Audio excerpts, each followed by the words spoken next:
এরা কি পরিমাণ উন্মাদ পার্টি, যারা বিগত জনগণ না চাইতেও 2014 সালে একটি নির্বাচন গঠন হলো, যে নির্বাচনে 153টি আসন 153টি আসন খুনি হাসিনা বিজয় মানে অটোমেটিকলি পাইছে। সেই নির্বাচন করেছিল কারা? এই জাতীয় পার্টির মতো বেইমান দল। যারা ইয়াং সমাজ আমরা কি পাই? আজকে 11টা মামলা খাইলে হাসিনার বিরুদ্ধে কথা বইলা রিমান্ড কাটছি, জেল কাটছি, বয়স তো অত হয় নাই, এত বারবার নির্যাতন হয়েছি। 18 সালে কোটা সংস্কার আন্দোলন করছি, ক্রসফায়ার শিকার হওয়ার উপলব্ধি হয়ে আমরা হাসিনার দাসত্বকে আমরা মেনে নেই নাই। সেই নেতা আমরা, সেই রাজপথে লড়াকু সৈনিক আমরা। সুতরাং আমাদেরকে কথা বলে বারবার আপনারা বিভ্রান্ত করতে পারবেন। আপনাকে বারবার ভাবতে হয় যে এই জাতীয় পার্টির মাধ্যমে আওয়ামী লীগ পুনর্বাসিত হবে। আওয়ামী লীগ বাংলাদেশে কয় জায়গায় নির্বাচন করতে পারবে? তাদের কি সক্ষমতা? জানি তারা টাকার পাহাড় গড়েছেন, আওয়ামী লীগের গৃহপালিত দল হয়ে টাকার অঢেল পাহাড় গড়েছেন।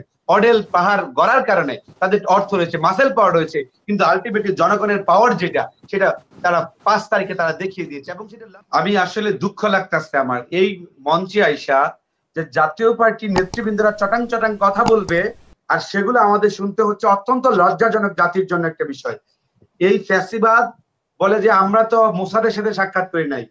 আরে ভাইরে, তোমরা কার সাথে সাক্ষাৎ করছো? কার তোমরা রুহানিয়াত পাইছো? কয় না যে শয়তান আজাজিল শয়তান ও শয়তানি বন্ধ করে দেয় হাসিনার দ্বারস্থ হইলে। আমার চেয়ে বড় শয়তান হাসিনা, এর আমার শয়তানি টিকবো না।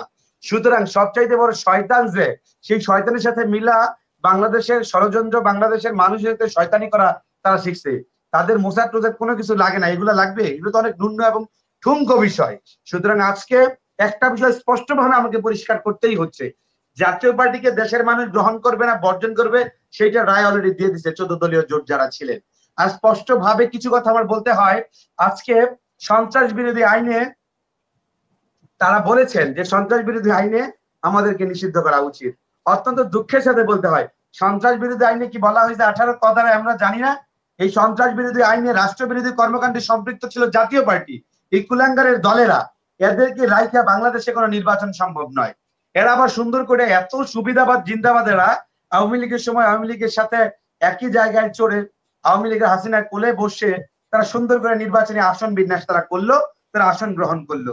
অত্যন্ত দুঃখের সাথেই বলতে হয়, এরা আজকে যেই পরিস্থিতি কায়েম করেছে বাংলাদেশে, হ্যাঁ, আপনারা খুব স্পষ্ট ভাবেই দেখছেন যে বিগত সময় নির্বাচনে আপনারা দেখেছেন প্রত্যেকটা নির্বাচনে, এই 3টা নির্বাচনে নিরঙ্কুশ সমর্থন দিয়েছিলেন এই জাতীয় পার্টি।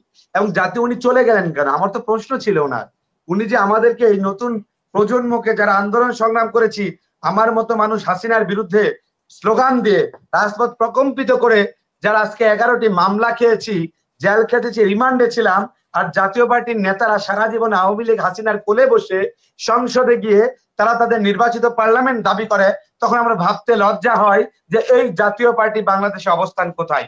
আজকে ওনারা বলছেন আওয়ামী লীগের দলীয় নেতৃবৃন্দ বাংলাদেশে আছে না, তারা তো মেম্বার অফ পার্লামেন্ট, তারা 3-4 বার ক্ষমতায় ছিল, 3-4 বার। তো ক্ষমতায় থাকলে তো তারাই বাংলাদেশের আধিপত্যবাদী রাষ্ট্র ব্যবস্থা কায়েম করেছিল, তারা আবার নতুন আধিপত্য বাস্তবায়ন করার জন্য তারাই বাংলাদেশে থাকবে, সেই কথা উনি বোঝাতে চাচ্ছেন। উনি অত্যন্ত সুকৌশলে জাতীয় পার্টির নেতা যিনি রয়েছেন উপদেষ্টা, উনি কিন্তু সুকৌশলে বোঝাতে চাইছেন যে আগে যারা মেম্বার অফ পার্লামেন্ট ছিল, আধিপত্যবাদ ছিল, সেই আধিপত্যবাদ আবার কায়েম করতে হলে জাতীয় পার্টি দরকার, আওয়ামী লীগ দরকার, সেইটাই উনি বোঝাতে চেয়েছেন স্পষ্ট ভাবে। উনি মোসাদের সহযোগিতা চান না, উনি অন্য রাজনৈতিক দলের সহযোগিতা চান না, উনি ইউরোপ আমেরিকার সহযোগিতা চান না। কারণ সারা বিশ্বের শয়তানের যে গুরু ঠাকুর এই আওয়ামী ফ্যাসিবাদ হাসিনার তারা সহচর্য দ্বারস্থ হয়েছে। সুতরাং সেই জায়গায় অন্য কোনো শয়তানের সহযোগিতা তাদের লাগে না। আপনি একটা বিষয় ভাবেন, এরা কি পরিমাণ উন্মাদ পার্টি, যারা বিগত জনগণ না চাইতেও 2014 সালে একটি নির্বাচন গঠন হলো, যে নির্বাচনে 153টি আসন 153টি আসন খুনি হাসিনা বিজয় মানে অটোমেটিকলি পাইছে। সেই নির্বাচন করেছিল কারা? এই জাতীয় পার্টির মতো বেইমান দল, যারা বাংলাদেশের 18 কোটি মানুষের আশা আকাঙ্ক্ষা। আপনি যদি মুক্তিযুদ্ধের কথা বলেন, মূল মন্ত্র কি ছিল? সাম্য, মানবিক মর্যাদা, সামাজিক সুবিচার নিশ্চিত করা। সবগুলো বিষয় তো বলুণ্ঠিত হয়েছে। সেই 14 সালে 153টি আসন বিজয়ী হওয়া আওয়ামী লীগের সমর্থন দিয়েছিল এই গৃহপালিত জাতীয় পার্টি। এবং 2018 সালে একটি অবৈধ নির্বাচন, যে নির্বাচনে সেনাবাহিনীরা পাহারা দিয়েছিলেন, যেই সেনাবাহিনী বাংলাদেশের স্বাধীনতা সার্বভৌমত্বে নিরঙ্কুশ সমর্থন দিয়েছিলেন, সেই তারাও হাসিনা নামক মেশিনে ঢুকে তারাও ভোট কেন্দ্র পাহারা দিয়েছে। আওয়ামী লীগের যুবলীগ, এই আওয়ামী লীগের যুবলীগ, ছাত্রলীগ এবং সেই জায়গায় ইউনিওসি ডিসিএসপি সমন্বয়ে ব্যালট বাক্স 50% অলরেডি হ্যাড ফিল্ড আপ, তারা ফিল আপ করে ফেলেছিলেন। সেই আওয়ামী লীগকে তারা সমর্থন দিয়েছিলেন। 2024 সালে আবারও ফ্যাসিবাদী কায়দায় তাদেরকে মূলা ঝোলানো প্রকল্প আওয়ামী লীগ হাতে নিয়েছিলেন। অনেকগুলো আসন দেওয়ার কথা বলে দিন শেষে আওয়ামী লীগের খেলা তারা খেলেছেন এবং তারা আওয়ামী লীগ নামক মেশিনের মধ্য দিয়ে ঢুকে বাংলাদেশের 18 কোটি মানুষ, 2,25,00,000 তরুণদের যে স্বপ্ন ছিল একটা ভোটাধিকার বাস্তবায়ন করবে। আরে ভাই, আমরা ইয়াং সমাজ আমরা কি পাই? আজকে 11টা মামলা খেলে হাসিনার বিরুদ্ধে কথা বইলা রিমান্ড খাটছি, জেল খাটছি, বয়স তো অত হয় নাই, এত বারবার নির্যাতন হয়েছি। 18 সালে কোটা সংস্কার আন্দোলন করছি, ক্রসফায়ার শিকার হওয়ার উপলব্ধি হয়ে আমরা হাসিনার দাসত্বকে আমরা মেনে নেই নাই। সেই নেতা আমরা, সেই রাজপথে লড়াকু সৈনিক আমরা। সুতরাং আমাদেরকে কথা বলে বারবার আপনারা বিভ্রান্ত করতে পারবে না। আমার স্পষ্ট কথা হচ্ছে, বাংলাদেশের মানুষ already have get up their verdict, তারা সেই রায় দিয়ে দিচ্ছে। এই এমতো অবস্থায় তাদের কোনো দরকার নাই। জাতীয় পার্টি বাংলাদেশে যদি নির্বাচনে পার্টিসিপেট করে, অংশগ্রহণ করে, সেই নির্বাচন আবার কত সুন্দরভাবে সেফ জোনে যাওয়ার চেষ্টা করছে যে বিএনপি চাপে পড়ে যাইব। আরে বিএনপি চাপে পড়বে না, ভারতে থাকবে, সেই চিন্তা কি তোমাদের? বিএনপির উপদেষ্টা মন্ডলীর সদস্য তোমরা নাকি জাতীয় পার্টি? আমরা স্পষ্ট ভাবে বলতে চাই, সম্মান রেখেই বলতে চাই, as a citizen of this country you have achieve the rights. আপনি অ্যাচিভ করেছেন নির্বাচন করার জন্য, কিন্তু জাতীয় পার্টি যেই পার্টি আমার দেশের তরুণ সমাজ, আমার দেশের আবার বৃদ্ধ বনিতার ভোটাধিকারকে কেড়ে নিতে অন্যতম সহযোগী ভূমিকা পালন করেছে, সেই জাতীয় পার্টির অস্তিত্ব বাংলাদেশে থাকা মানে নাব্য ফ্যাসিবাদকে আরো প্যাট্রোনাইজ করা। এবং প্রিভিয়াস যে ফ্যাসিবাদ, তাদের লক্ষ্য একটা, অনলি ওয়ান অ্যাম্বিশন হিয়ার, সেটা হচ্ছে আমাদের কোনো দাবি দেওয়া নেই, আওয়ামী লীগের পুনর্বাসন করা। সেই প্রমাণ আপনারা পাননি। আপনারা তাদের কো চেয়ারম্যান কতটা দায়িত্বশীল ব্যক্তি, সেই দায়িত্বশীল ব্যক্তির পক্ষ থেকে যখন এই ধরনের রায় হয়, তখন আমার আপনাকে বারবার ভাবতে হয় যে এই জাতীয় পার্টি, আপনাকে বারবার ভাবতে হয় যে এই জাতীয় পার্টির মাধ্যমে আওয়ামী লীগ পুনর্বাসিত হবে। আওয়ামী লীগ বাংলাদেশে কয় জায়গায় নির্বাচন করতে পারবে? তাদের কি সক্ষমতা? জানি তারা টাকার পাহাড় করেছেন, আওয়ামী লীগের গৃহপালিত দল হয়ে টাকার অঢেল পাহাড় করেছেন।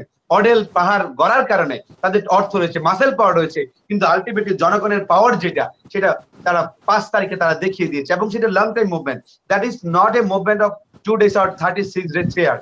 আমরা দীর্ঘদিন যাবত আন্দোলন সংগ্রাম করেছি, তার যে ফলস্বরূপ 5ই আগস্ট এই সরকারের ফ্যাসিবাদের পতন ঘটেছে। আমরা বারবার একটা কথা বলার চেষ্টা করেছি, আজকে বাংলাদেশকে যদি আপনারা এই জুলাই আগস্ট অভ্যুত্থান চেতনা, এখন শুনেন, উনিও চেতনার কথা বলে গেলেন, জুলাই আগস্ট অভ্যুত্থান বিপ্লব উত্তর সরকারের কথা বলেছেন। বিপ্লব উত্তর সরকারের প্রাইমারি কাজটা কি, প্রধান কাজটাই হচ্ছে, উচিত ছিল আওয়ামী লীগ নিষিদ্ধের পাশাপাশি 14 দলকে নিষিদ্ধ করা। এবং 14 দল, অন্য দল তো টর্চ লাইট জনগুলো খুঁজে পাওয়া যায় না, ইনু মেননদের দল ছাড়া, যাদেরকে দৃশ্যমান দেখা যায় জাতীয় পার্টির মতো, যারা জাতীয় বেইমান বড় ধরনের বাইটা রোল প্লে করেছে, তাদেরকে নিষিদ্ধ করলেই তাহলে এই বিপ্লব উত্তর সরকারের গুরুত্বপূর্ণ ভূমিকাটা জনগণ দেখতে পাইত। অত্যন্ত দুঃখের সাথে সরকারের প্রতি আমার খুব জানতে ইচ্ছে করে, আপনারা কেন তাদেরকে নিষিদ্ধ করলেন না? কেন তাদেরকে এখনো পর্যন্ত তাদের নিবন্ধন স্থগিত করলেন না? সন্ত্রাস বিরোধী আইনে 18(1) ধারায় যেটা বলা হয়েছে, ক ধারায়, যে তারা রাষ্ট্র বিরোধী কর্মকাণ্ডে প্রিভিয়াস টাইমে ভাইটাল রোল প্লে করেছেন এবং এই আন্দোলনে আওয়ামী লীগকে অকণ্ঠ সমর্থন দিয়েছেন জাতীয় পার্টি। তাহলে কেন আপনারা জাতীয় পার্টির আপনার নিবন্ধন স্থগিত করেন না? সুতরাং জনগণের রায়কে আপনারা বারবার বলতে চাইবেন, জনগণের রায় দিয়ে দিয়েছে। এখন এই চেতনাকে ধারণ করতে হলে, এবং জুলাই আগস্ট অভ্যুত্থানের চেতনা আমাদেরকে কি শিখায়? আমাদের শেখায় যে ফ্যাসিবাদের সহযোগী যারা ছিল তাদেরকে তো বিচারে আওতাধীন আনতে হবে। 1400 হত্যার সাথে তারা জড়িত। আমরা একটা কথা বলেছি, আপনারা জানেন রোমানিয়ার চাউশেস্কুকে সারা বিশ্বের সবচাইতে জঘন্যতম শাসক বলা হয়। সেই জায়গায় আজকে রাষ্ট্রের একটি ব্যর্থতার জায়গা রয়েছে। রাষ্ট্রের ব্যর্থতার জায়গা যদি না থাকতো, আমরা বলেছি এই খনি হাসিনাকে, ফ্যাসিবাদকে বাংলাদেশের সবচেয়ে জঘন্যতম শাসক হিসাবে ডিক্লারেশন দিতে হবে, এবং সেইটা হবে অন্যতম একটি যুগান্তকারী ডিক্লারেশন। পাশাপাশি জাতীয় পার্টি নিবন্ধনকে আপনাদের বাতিল করতে হবে।